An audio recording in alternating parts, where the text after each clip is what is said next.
ইনশাআল্লাহ বাংলাদেশের অনেকগুলো কলকারখানা যেগুলো বন্ধ হয়ে গিয়েছে বিগত বছরগুলোতে পর্যায়ক্রমিকভাবে আমরা সেই কলকারখানাগুলোকে আবার চালু করার উদ্যোগ গ্রহণ করেছি।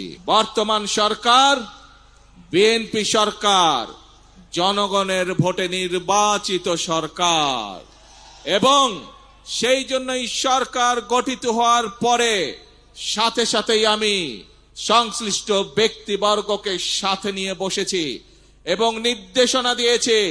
এবং আপনারা জানলে খুশি হবেন, এই সপ্তাহে গত এক মাস আগে আমি নির্দেশনা দিয়েছি যে কিভাবে আমরা কত দ্রুত আমরা বন্ধ কলকারখানা কোনটি চালু করতে পারবো, যাতে আবার সেই সকল শ্রমিক যারা কর্মসংস্থান হারিয়ে বেকার হয়ে গিয়েছিল সেই সকল শ্রমিকের কর্মের ব্যবস্থা আমরা করতে পারি। সেই মিটিংটি এই সপ্তাহে আবার নির্ধারিত হয়েছে।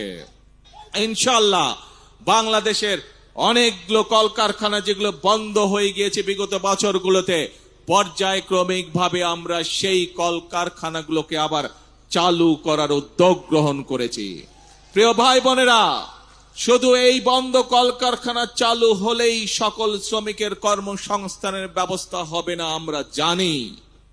এই শ্রমিকদের পাশাপাশি আরো বহু লক্ষ হাজারো লক্ষ বেকার এখন এই দেশে রয়ে গিয়েছে, যাদের জন্য দেশে আমাদের কর্মসংস্থানের ব্যবস্থা করতে হবে, যাদের জন্য একই সাথে আমাদেরকে বিদেশেও কর্মসংস্থানের ব্যবস্থা করতে হবে।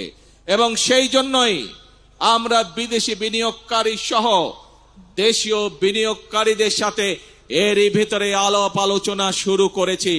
আমরা তাদেরকে উৎসাহ প্রদান করছি, আমরা তাদের বিভিন্ন সমস্যা সমাধানের চেষ্টা করছি, যাতে করে সেই বিনিয়োগকারীরা সে দেশেই হোক অথবা বিদেশি হোক এই দেশে কলকারখানা তৈরি করে।